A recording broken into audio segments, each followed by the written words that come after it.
Alrighty, so first of all, Happy New Year's Eve to everybody. Obviously, today is the final day of 2025, or if you're watching this in the future, or if you're watching this right away in the future in Asia, then it is already 2026 for some folks there. But here it is still the morning of December 31st, 2025. And as always, this is kind of become a little bit of a tradition on this channel where every time when we get to New Year's Eve, I would do a video talk about some bold prediction that I think is going to happen in MLS in 2026. And then, of course, during New Year's Day, I do a video to talk about all the New Year resolution and wishes that every MLS team has heading into the 2026 MLS season. But with that being said, let us begin in terms of talk about bold prediction for 2026. And also, if I haven't mentioned, this will officially be the last video that I'll do in the year 2025 on this channel. So, first of all, in terms of bold prediction in 2026, the first bold prediction is Inter Miami will not repeat as MLS Cup champion. Now, obviously, I know Inter Miami is going to be heavy favorites to repeat as MLS Cup champion, and we know that eventually it will happen where we're going to have a repeat champion, even though we haven't had one since 2012 when the LA Galaxy were the last team to repeat as MLS Cup champion. And when you look at this Inter Miami team and how loaded they are, and it feels like they've continued to add to all of what already is a loaded roster, it just feels like this team is going to make a run for MLS Cup again and look to repeat as champion. However, as I said before, it's been a while since we have seen a repeat champion, and there's a reason why it's hard to repeat as champion because a lot can change in a single year.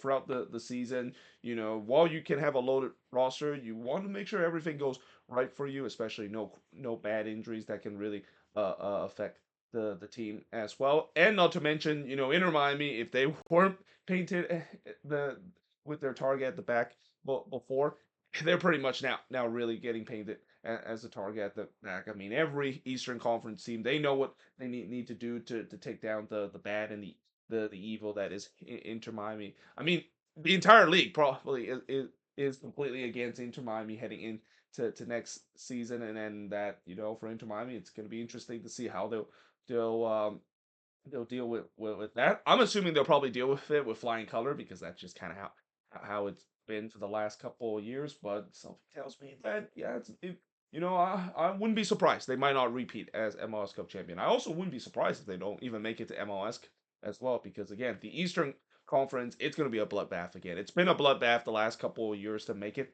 to MLS Cup, and there's a reason why we see a lot Eastern Conference team made it to MLS Cup and end up winning the whole thing after all that, and also we've seen the supporter shield being awarded to an Eastern Conference team all this year because the East has been the better conference for a while now compared to the West. Now that being said, the other thing that is a bold prediction is Lionel Messi won't win MVP for the third consecutive year. So this is definitely a bold prediction because again, just like what I said about Inter Miami, it feels like Messi is going to be favorites to win the MVP for the third consecutive season. He already broke the record for the first ever player to win the MVP in back-to-back years. So yeah, again, and it seems like he is definitely going to be the favorite to do so. If he keep up the performance that he has, he's probably going to win MVP again. But something tells me again, maybe injuries could cause him to miss some games. He hasn't really been playing a full 34 game season so far, and I don't expect that's going to be the case, especially with the way that now he's a year older, and the old saying go, even though he is the GOAT, Father Time remains undefeated, and we'll see whether or not if Father Time maybe could catch up to him a little bit, similar to what we thought. It kind of caught up to him in the beginning of the season, only to find out that yeah, that was him just kind of saving some energy for an incredible run in the second half of the season that kind of locked him MVP for the second consecutive years. A Western Conference team will win the Supporter Shield. So this is another bold prediction because, as I mentioned before, the East so far has dominated in these last couple of years. In fact, if you go back a decade, going all the way back to 2016, there's only been one Western Conference team that is able to win the Supporter Shield, and that team is LAFC. They've done it twice in 2019 and 2022, but besides that, no Western Conference team have won the Supporter Shield ever since 2016 as well. And again, that just kind of solidified why the East are a much stronger conference. But I do have a feeling that streak might come to an end. Well, it's not really a streak, but that trend might come to an end, especially this year. We saw the Vancouver Whitecaps. They really were going for the supporter shield for a while now, but then they of course slowed it down a bit and eventually didn't win the Supporter Shield. So, as a result, as I predicted, a Western Conference team would win the Supporter Shield. I have to pick one. So I'm going to pick with the LA Galaxy. I know I was tempted to pick the Vancouver Whitecaps to win the Supporter Shield, but in the end, I like what the Galaxy has done this all season, especially boosting their defense, and not to mention they're going to get the killer piece back. And we saw what happened when the LA Galaxy has a pretty good attack and also a serviceable defense as well. They are a team that you just want to step aside. I mean, they are an absolute machine when that happened, and I'm thinking that that's going to happen again heading into next season, especially with a much improved defense. Now, obviously, the goalkeeping spot is still a big question with this team. There's still a big question if Mikovic is going to be enough in terms of getting this team and able to win this team games by making some big save. But I don't think he needs to be that because of the way that I think with this improved defense that they have done this off season and the fact that their attack should be much better now that they get their main man Ricky Pooch back. The team is going to be good again, and I even will go as far as say that yeah, they will be the one that win the supporter show. Even though I just ignored the fact that they're going to be in the Concacaf Champions Cup this year, and yeah, it's we rarely see teams that go into the Concacaf Champions Cup and win the supporter show in the same year as well.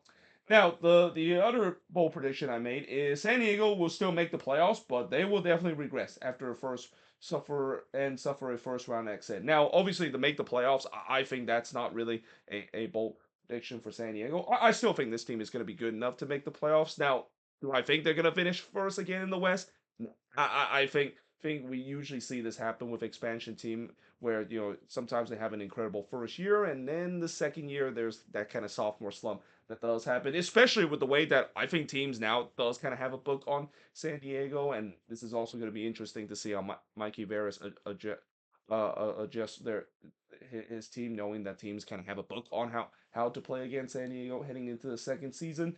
There is definitely going to be some regression, and also the fact that throughout the year, most part of the year, Understride really carried this team. I mean, and I have a feeling Understride could definitely do that again, and in fact, he might be a player that I kind of predict could win MVP this year as well. But can he do it again? If he can't, then yeah, there are definitely some question with this team on the attacking end and on the defensive end. There were times where they weren't that good either. And if you look at their expansion season, there were games that they had no right in terms of winning. They really stole some of those games as well. Will those kind of resort happen in the second season as well? I highly doubt it.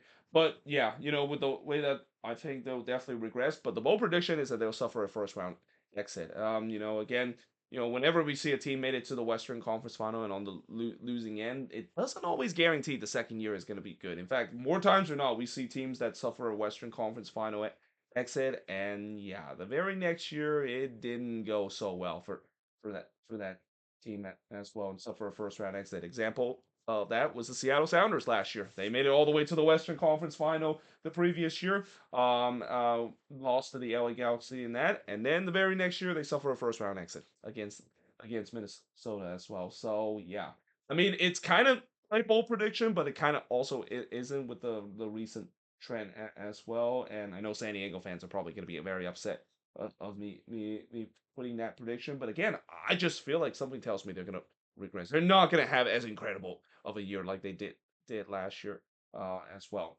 And then the other bold prediction: Toronto FC will make it to the playoffs. Now, again, I don't know if this is a bold prediction as well. I mean, I guess it could be because of the way that it is not easy to make it to the playoffs in the East, and I'll get to that in just a bit. But with how Toronto FC has really improved last season, and the fact that they added some key players. I mean, Walker Zimmerman coming into that defense. I mean, we knew that this TFC defense is already good. The fact that now they added one of the best defender, albeit started to kind of decline a little bit, and make that defense even much stronger. And you also have Georgi Mihailovic already showing what he can do to this TFC team when he came into this team in the second half of the season.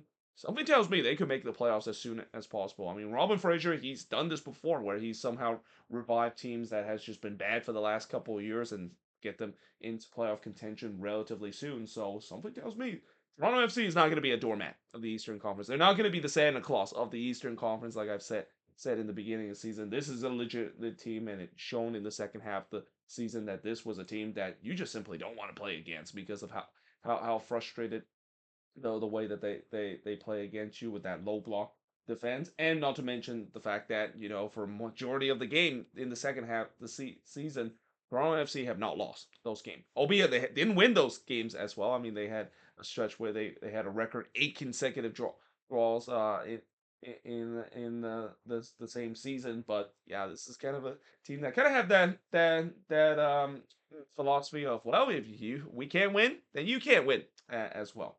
So we will also have at least 5 MLS teams that didn't make the playoffs last year will make it this season as well. Now, five is definitely a little bit much, but again, every single season you just kind of feel like we have the ebbs and flows of the season where there are teams that didn't make it somehow will have a much improved year and make it to the playoffs, and vice versa. You have teams that did make it to the playoffs but definitely regress badly to a point where they miss out on the playoffs. So yeah, I do think that there's going to be that movement well, and that, yeah, I mean, five would be a little bit much. I mean, when you look at last year, I don't know how many teams that didn't make the playoffs the previous year did make it last year as well. But yeah, I think there's going to be that movement again, where there's going to be at least 5 MLS teams that will make it to the playoffs that didn't make it last year as well. And then once again, you will need more points to make it to the playoffs in the East compared to the West. I probably shouldn't have put that in there because it's not really a bold prediction, knowing that that's obviously going to be the case. We know the East is going to be much stronger than the West, and I won't be surprised. Once again, you probably will need at least 50 points to make it to the playoffs in the Eastern Conference. Last year, it was 50 points. Actually, it was 53 points to make it to the playoffs last year. That was one of the highest points total that you have to get in order to make it to the playoffs. And I have a feeling something tells me that it's going to be similar to that again heading into this year. There will at least be 1/3 of teams that will either fire or had their head coach resign. Now, last year we had 8 teams that had head coaches that either resign or fire from the team, which is actually down from the previous year. In 2024, we had a record 12 head coaches. Like literally, we had more than a third of the league decided to either let go or have their head coach decide not to sign a new contract extension and resign in their post. And I have a feeling it's going to be something similar to that again. I mean, nowadays, with the way that head coaching turnover is at its all time high, and with the way that I feel like a lot of GMs and a lot of sporting director around the league know how with the pressure that is in being a head coach in MLS, and the way that if things are not going to go well, they're not going to show a lot of leniency than what we see about 10 or 15 years ago. So I wouldn't be surprised that we might see at least 10 teams that will have their head coach being fired, and I also wouldn't be surprised we might have our first head coach being fired before we even hit the World Cup break. In fact, I don't think that's even a bold prediction.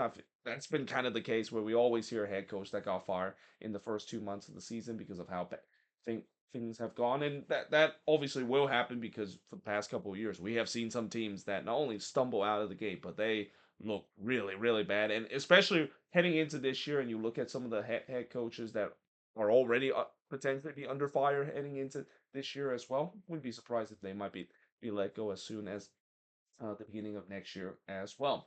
And then the other bold prediction, I predict that DC United will have the biggest points improvement of any MLS team. So obviously, I'm kind of this prediction similar to what I thought about the San Jose Earthquakes the previous season, where they had a historically bad season, but they were by far the most improved team in terms of the points total.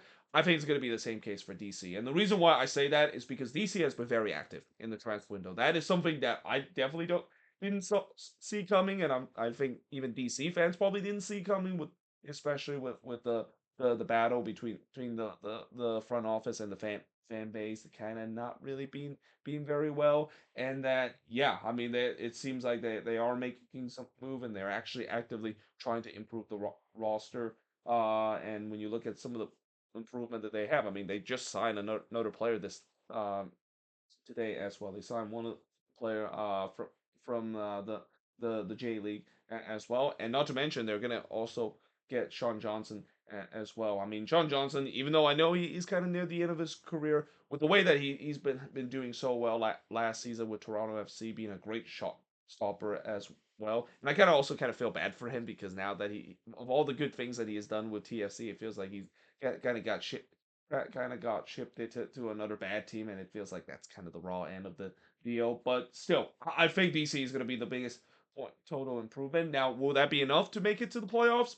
Who knows? I don't know if it's going to be enough. It wasn't enough for the Quakes last year when they had the biggest points total to make the playoffs. And as I said, the East, it's going to be tough to make it to the playoff as well. And as a result, I'm also predicting that the New York Red Bulls will miss the playoffs for the second consecutive year. So I'm not going to follow that trend where, last time they missed the playoffs, it was coming off of an MLS Cup run, and they went on 15 years without missing out on the playoffs after that.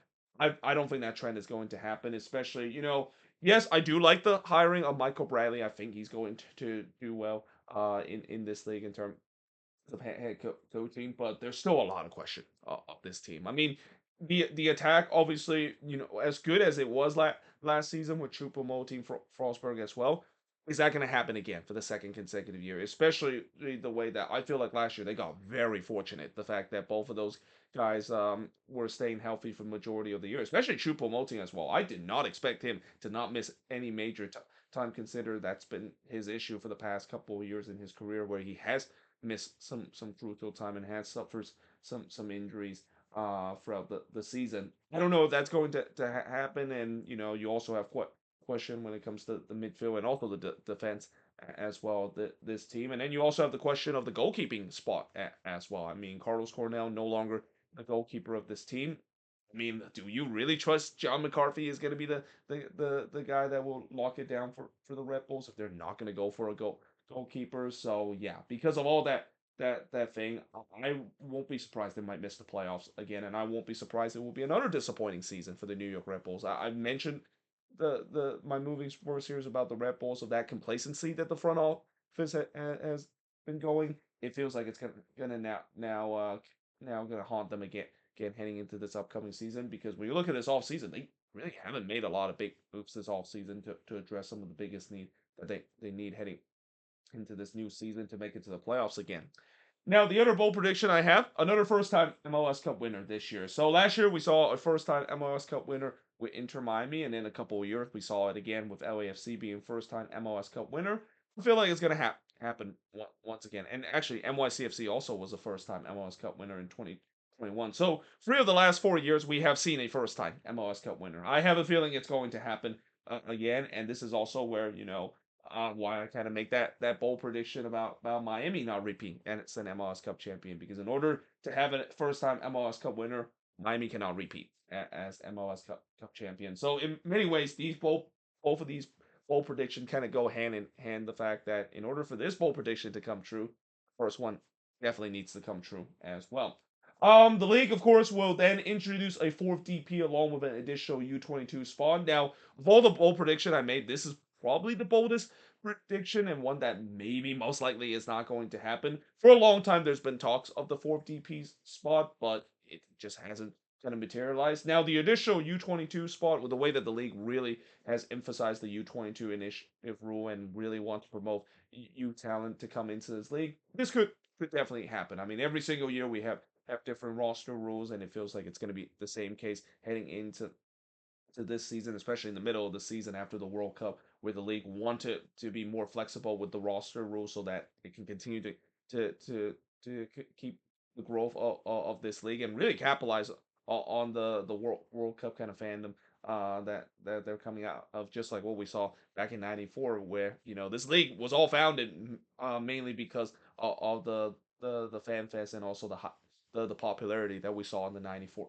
World Cup. So there's no doubt that I think the roster rule will definitely give teams a lot more flexibility and actually give some of the most ambitious team a chance to once again continue to flex their muscle in terms of signing good players under these rules, and that's kind of a lot what a lot of these teams wanted to do, where a lot of these teams are kind of kind of frustrated with some of the roster rule because of how much it held them back. And that if there's a less flex or if there's more flexibility, some of these teams that spend a lot of money will definitely have a chance to uh to you take advantage of it. Now, on the other hand, that also means that when it comes to parity and also some of these less spending team, I mean that's going to be a huge disadvantage for them. I feel like this current rule kind of protects some of these teams that doesn't spend as much and some cheap ownership team as well, and that's kind of what's kind of holding back this league when it comes to really changing the overall all salary cap and also the spending structure as well. But it's going to be interesting to see if the league can find a balance in terms of that, and maybe these rules might even force some of these cheapest ownership team or some of these cheapest team to actually now spend money because a lot of these teams that have cheap owners, a lot of the fan base are already upset the fact that that is the case, and now with these new rules and what they've seen with other teams decide to spend, there's going to be even more pressure from the fans to demand their own ownership to actually spend money and actually compete with some of these big teams that and these big vendors that we've seen in previous year as well.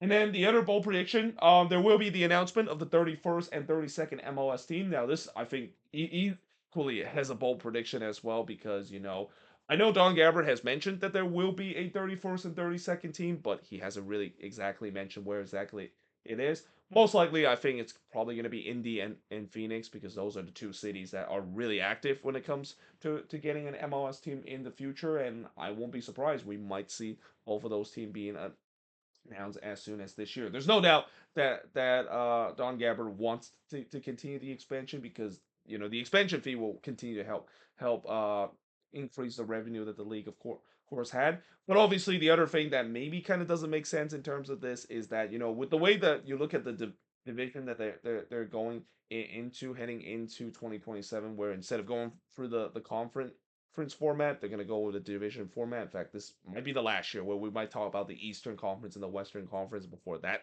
won't exist anymore after the schedule switch from summer all the way to late spring heading into the 2027 season. So yeah, it is kind of a bold prediction that it will be announced this year, but it also doesn't mean that necessary that they have to start playing in 2027. They might play like in 2028 or 2029, which will allow the league to figure out, well, we have this grand plan of having 5 teams in 6th division. Well, now we have 32 team. How is that going to work out? And then lastly, attendance will continue to decline, but the ratings will continue to improve. This really isn't kind of a bold prediction. I mean, the bold prediction will maybe be the decline attendance. Last year we did suffer a decline attendance.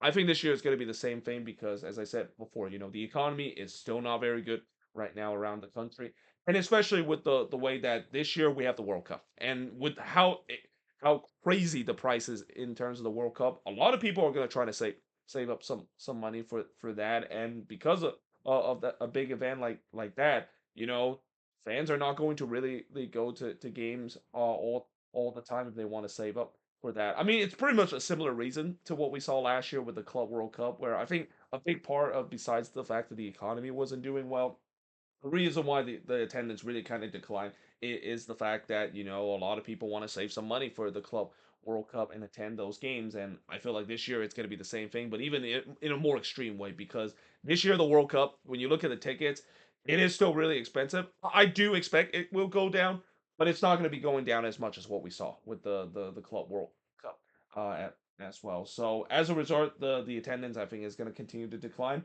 But I think the ratings will increase, and I think the ratings will increase simply because MLS Season Pass is not a thing anymore. Apple TV, of course, decided that they're going to allow any existing subscriber to Apple TV to now also get MLS content as well. And because they removed that separate paywall as well, and with the way that the Apple TV subscription is already pretty good, I mean that's gonna also draw in some casual to watch the league as well, and that some of those casual that obviously maybe have Apple TV before but don't want to get MLS Season Pass because it's a separate paywall. Maybe now they will have a chance to give a chance to maybe watch the league itself because it doesn't really come at an additional cost. It does include as part of the Apple TV subscription. So there you have it. That is pretty much it for my bold prediction of 2026. As always, let me know in the comments below what do you think of these bold prediction, and if you have any bold prediction that you want to make as well heading into 2026 and even heading into this new season, let me know in the comments below as always. But yeah, hope you guys enjoy this video, and also happy New Year to everybody that is out there. And yeah, hope you guys enjoy this video, and I will see you guys next time.